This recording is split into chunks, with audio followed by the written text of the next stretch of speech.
देखिए माहौल आज कई कारणों से गर्म है काशी में, तो आज हमने सोचा कि शुरुआत ठंडी चीज़ों से की जाए। और हम लोग इस वक्त मौजूद हैं पहलवान लस्सी के पास। मशहूर दुकान है, यहाँ पे तमाम जगहों से लोग लस्सी पीने आते हैं क्योंकि गर्मी का माहौल है, मौसम है और प्रधानमंत्री का संसदीय क्षेत्र भी है, तो चुनावी गर्मी भी है। तो लोगों से हम बात करेंगे कि क्या है यहाँ का माहौल, लोग किस तरीके से इस लड़ाई को देख रहे हैं और प्रधानमंत्री का यहाँ पे किस तरीके से जनाधार बनता हुआ नजर आ रहा है, कितना मार्जिन बढ़ता हुआ नजर आ रहा है। मैडम आप कहाँ से आई हैं? हम राजस्थान से आए हैं। अच्छा, राजस्थान से आई हैं।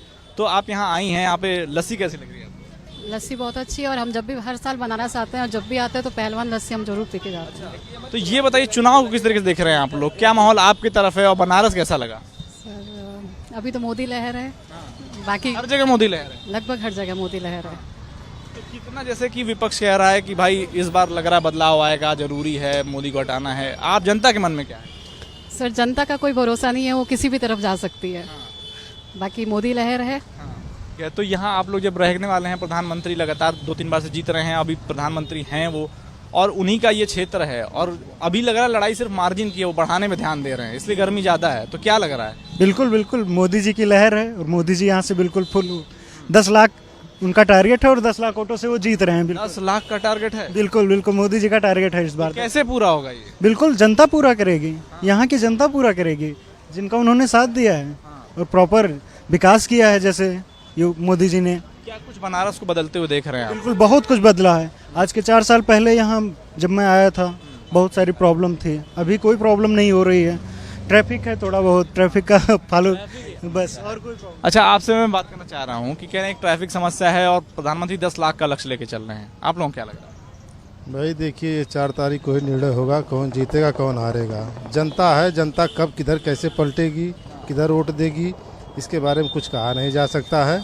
किसी के मन की बात कोई नहीं जानता है। फिर भी मन की बात करें, प्रधानमंत्री मन की बात कार्यक्रम करते हैं, जनता से जुड़े रहते हैं और उनसे ज़्यादा लोकप्रियता भी भारत देश में किसी की नहीं नजर आती है। प्रधानमंत्री जी अनुभवी आदमी हैं, राजनीतिक आदमी हैं, वो समझ सकते हैं। अब तो ये 4 तारीख को ही कहा जा सकता है, इसमें कुछ हम इसके बारे कुछ नहीं बता सकते हैं। आपने बनारस की स्थिति देखी होगी पहले के मुकाबले, क्या कुछ बदलाव है बनारस में? सबसे अच्छा तो ये रोड का जो चौड़ीकरण हो रहा है, ये तो बहुत अच्छा बेटर लगा। रिंग रोड से सबको चौड़ीकरण से जोड़ा जा रहा है, अच्छा कार्य है। तो बनारस को आपने जितने समय से देखा है, प्रधानमंत्री की वजह से कितना कुछ बदलाव है? बहुत विकास हुआ है, पहले तो बहुत ज़्यादा विकास हुआ है, बहुत ज़्यादा काफ़ी विकास हुआ है। पहले की अपेक्षा देखें तो अब की अपेक्षा बहुत ज़्यादा प्रभाव हुआ है। तो जब इतना विकास हो रहा है, इतनी चीज़ें हो रही हैं, तो कुछ लग रहा है कि प्रधानमंत्री का मार्जिन घटेगा भी कि बढ़ेगा ही, या कोई अगला भी कोई ऑप्शन है इनके अलावा? बिल्कुल सही, इस बार 10 लाख वोट से जीत रहे प्रधानमंत्री जी। 400 पार जाएगा इस बार, उससे बेसी ही जाएगा। बनारस ने ठान लिया है? यस बिल्कुल सर, 10 लाख के वोट से जीत रहे हैं सर। और जो 400 पार वाली बात है, उसका क्या आधार है? वो तो सर 400 के ऊपर ही जाएगा, इससे नीचे तो नहीं रहेगा। बिल्कुल सर, ये कोई बहुत चौंकाने वाली बातें हैं कि 400 पार एक बहुत बड़ा नंबर होता है। खैर और लोगों से बात करेंगे, आप भी यहाँ के युवा ही नजर आ रहे हैं, तो युवाओं के मन में क्या है प्रधानमंत्री को लेकर? बस प्रधानमंत्री जो है अपने एक ही हैं, पीएम नरेंद्र मोदी जी वही रहेंगे आपका, उनके अलावा कोई आएगा नहीं है। कोई विकल्प नहीं नजर आ रहा सामने? कोई नहीं। अब है तो टक्कर देने वाले टक्कर लोग बहुत हैं, लेकिन अब हैं पीएम तो पीएम ही रहेंगे। अजय राय खड़े हैं, तो कुछ माहौल देख रहे हैं, कुछ फर्क है, कुछ असर पड़ेगा? असर इस बार थोड़ा बहुत पड़ेगा, ऐसी बात नहीं है। 400 पार जो नारा है उसमें थोड़ा बहुत इफेक्ट आएगा, लेकिन ऐसा नहीं है कि मिल के सब लोग हरा देंगे, ऐसा कुछ नहीं होने वाला है। हाँ, तो युवाओं के मन में, जैसे हम लोग हर जगह सुन रहे हैं कि अब बेरोजगारी, महंगाई, युवा परेशान है बेरोजगारी से, कुछ ऐसा है यहाँ पे भी? तो युवा पहले भी परेशान थे, अभी भी परेशान है। जो करेगा वो कमाएगा खाएगा, जो नहीं करेगा वो कहाँ से कमाएगा। बैठे बैठाए तो देंगे नहीं किसी को। क्या कांग्रेस में सबको फ्री में मिल रहा था जो जॉब वगैरह, तो अभी भी कहाँ मिलेगा। आप खुद करिए, कमाइए। अब ऊपर वाला भी है तो आपको ये थोड़ी देता है कि हाथ पकड़ के चलाता नहीं है, आप खुद को करेंगे तभी आपका पेट भरेगा, बस वही है। दादा क्या हाल है बनारस का? बनारस एकदम बम बम है और बनारस हमेशा बम बम रहता है। हाँ, मोदी जी का क्या हाल है? मोदी जी का हाल भी बढ़िया ही है, यहाँ से अपनी सीट निकाल रहे हैं। तो कह रहे हैं कि सिर्फ निकाल ही नहीं रहे हैं, बहुत बड़ा मार्जिन लेने की तैयारी है। अब भैया तो भविष्य की बात है, अब ये तो जब परिणाम आने के बाद ही मालूम चलेगा कौन कितना मार्जिन से निकाल रहा है। मोदी जी यहाँ के सांसद भी हैं और हमारे भारत के प्रधानमंत्री जी भी हैं, तो 10 सालों में यहाँ के सांसद भी रहे हैं, प्रधानमंत्री भी रहे हैं।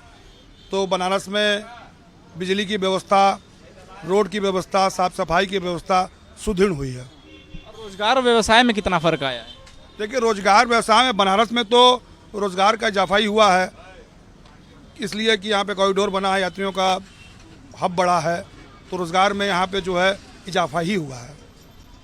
तो कह रहे हैं इजाफा हुआ है, काफ़ी चीज़ें बदली हैं। अच्छा, आप लोगों से बात करेंगे, युवाओं के यहाँ तो एक तो काफ़ी एनर्जी देखने को मिलती है काशी में, तो कैसा माहौल है, चुनावी माहौल कितना गर्म है यहाँ पे? चुनावी माहौल अब ये है कि चुनाव तो हो ही गया है, मतलब जैसे अब जो है 4 जून को रिजल्ट्स आ ही जाएंगे तो वो हमें क्लियर हो ही जाएगा। कुछ चर्चा का विषय रहता है कि यार और चीज़ें होनी चाहिए? नहीं, काम तो देखिए जैसे हम देख रहे हैं कि चल ही रहा है, काफ़ी अच्छा काम चल रहा है ना, बराबर, तो मतलब चीज़ें सबको देखने को मिल जाती हैं। जैसे हम बाहर से आए हैं ग्वालियर से, तो हमें दिख रहा है कि यहाँ पर काफ़ी चेंजेस हुए हैं। ग्वालियर से आए हैं, उधर क्या स्थिति है? वहाँ पर भी काफ़ी अच्छा है, वहाँ पर भी काफ़ी डेवलपमेंट हो रहा है। अभी हमारा रेलवे स्टेशन जो है वो भी डेवलप हो रहा है और भी ब्रिजेस वगैरह भी बन रहे हैं, तो हम चाहते हैं कि ऐसे ही चलता रहे ये सारी चीज़ें। तो यहाँ पे किस तरीके का चुनावी माहौल देख रहे हैं आप लोग?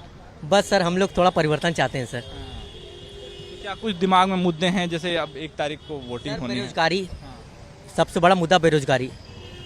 युवा को जॉब चाहिए, नौकरी चाहिए सर, बस यही सबसे बड़ा मुद्दा यही है। बेरोजगारी एक बड़ा और मुद्दा। दूसरा महंगाई। और सर आपने ये देखा होगा कि कांग्रेस के टाइम में जो सिलेंडर आपको 400 का मिलता था, आज वो सिलेंडर का रेट कम से कम 1200 हो चुके हैं। ठीक है, तो ये बताइए आम आदमी कहाँ से ये अफोर्ड कर पाएगा, ये बताइए पहले आप। अच्छा, काशी में आप लोग हैं, इतना लोग कह रहे हैं कि चौड़ीकरण हुआ है, विकास हुआ है, टूरिज्म बढ़ा है, तो इससे कितना आप लोगों को लाभ हुआ है? तो हम लोग चलिए अगर जा रहे हैं तो हम लोग के लिए चौड़ीकरण हुआ है, और जिसका घर गया है उसके लिए सोचिए कितना नुकसान हुआ, ये बताइए आप। बोलिए, उनके लिए घर हुआ कि वो घर से बेघर हुए कि नहीं हुए? वो कहाँ जाएंगे वो बेचारे, जिनका घर पूरा चला गया, वो कहाँ जाएंगे बताइए? इन सारे विकास के कामों से जो रोजगार के ऑप्शन आते हैं नए नए, जब इंफ्रास्ट्रक्चर बनता है नया नया, तो उससे काफ़ी अपॉर्चुनिटीज आती हैं, लोगों को मौका मिलता है काम करने का, तो ये भी तो एक तरीका है रोजगार देने का। टूरिज्म जब बढ़ता है तो आमदनी बाहर की आती है। टूरिज्म तो बढ़ा है, ये मोदी जी के उसमें जब से ये काशी विश्वनाथ का जो कॉरिडोर धाम इसमें उन्होंने बनाया, उसके वजह से यहाँ पे जो पर्यटक का जो वो है वो बढ़ा है, ये मैं ये नहीं कर। और प्लस थोड़ा सा क्लीनिंग के मामले में, स्वच्छ अभियान के मामले में वो अभी नंबर 1 है, ये मैं नहीं कह रहा हूँ। लेकिन फिर भी मैं इस बात पे ये कहूँगा, बेरोजगारी और महंगाई अगर मोदी जी थोड़ा कम कर दें तो फिर मोदी जी को लाने में कोई प्रॉब्लम नहीं। हमें देखिए, कोई सरकार से कोई प्रॉब्लम नहीं है, हमें सिर्फ ओनली फॉर हमें बस अपना रोजगार चाहिए, महंगाई कम चाहिए, और जो आदमी बेरोजगार घूम रहे हैं उनको रोजगार चाहिए बस। सुरक्षा, स्वास्थ्य व्यवस्था और जो सुरक्षा तो देखिए पहले भी थी और अब भी है। सुरक्षा में तो कोई ऐसे वो पहले भी ना कोई ज़्यादा था और ना पहले कोई कम था, अभी भी जो पहले थी वही अभी भी सुरक्षा मिल रही है। पहले ऐसा तो है नहीं कि सर कि पहले की मतलब हम लोग जा रहे हैं कि मतलब रास्ते में कोई पकड़ लिया मार दिया, ऐसा तो था नहीं। जो सुरक्षा पहले थी वो अब भी है। बस ये है कि पहले प्रशासन थोड़ा सा वो तो लो था, तो अब प्रशासन थोड़ा टाइट है सर मोदी की सरकार में। बस यहाँ मोदी जी का क्या माहौल देख रहे हैं? मोदी जी का माहौल पूछना है, सब देख रहा है। मोदी जी कि मोदी ही मोदी हैं कि कोई और सामने है? ये तो मोदी ही मोदी है। तो मोदी जी भी लगे ही हुए हैं टारगेट बड़ा करने में, और 400 पार का लेके चल रहे हैं, तो जनता कितना साथ है, इस चीज को मजबूत कर रही है? मूड का तो मुझे ठिकाना नहीं, लेकिन मेरा अपना पता है, मेरी आत्मा भी यही कहती है कि मोदी ही जाएंगे आगे, मोदी ही अच्छा काम कर रहे हैं, मोदी को ही आगे जाना है। महिलाओं का रुख क्या, जैसे कुछ होता है ना कि सरकारों का जो आता है चेंज होती है नहीं होती हैं, तो उस वजह से हम तो क्षत्रिय हैं, तो हमारे लिए तो कोई योजना खास है नहीं। यहाँ तो ज़्यादा ओबीसी, SC, ST इन लोगों का चलता है, लेकिन फिर भी सारा विकास, देश का विकास, हमारा विकास। कुछ मांग है आपकी? कोई मांग नहीं, वो खुद कर रहे हैं, इतना मांग क्या है? मांग किसी को करना ही नहीं चाहिए। मोदी चले जाएंगे, यहाँ कोई कुछ करने वाला नहीं है। जो कुछ हुआ है मोदी की वजह से हुआ है। बनारस में कितना बदलाव देखती हैं? बनारस का तो बहुत ही ज़्यादा बदलाव देखे हैं। हम 95 से हैं यहाँ, 94 से, और पिछले 14 साल से बिल्कुल ही परिवर्तन हो गया है यहाँ पे। हाँ, ये आप साथ में आप दोनों? आप तो युवा नजर आ रही हैं, क्या कुछ आप लोगों के दिमाग से किस तरीके से चुनाव को देखते हैं? चुनाव को हम ऐसे देखते हैं कि इंडिया कैसे आगे बढ़ रहा है। पहले इंटरनेशनल लेवल पे हमारा इंडिया काफ़ी पीछे था, बट अभी बहुत आगे हो गया है, and I think we are supporting Modi.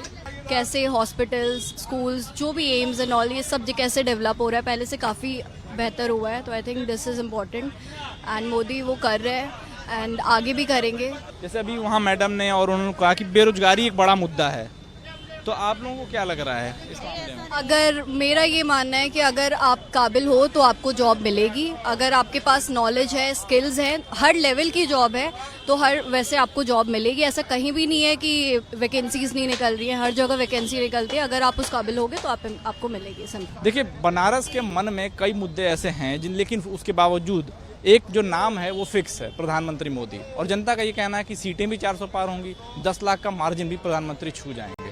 तो फिलहाल जनता से हमने बात की, जाना बनारस का मूड जाना, बनारस के डेवलपमेंट के बारे में जाना, एक ठंडी लस्सी के बारे में जाना कि कितनी, यहाँ आप देख सकते हैं सबके हाथ में एक एक कप है, और जनता किस तरीके से अपना मन बना चुकी है प्रधानमंत्री को फिर से लाने के लिए। फिलहाल इस कार्यक्रम में इतना ही। देखते रहिए भारत एक्सप्रेस।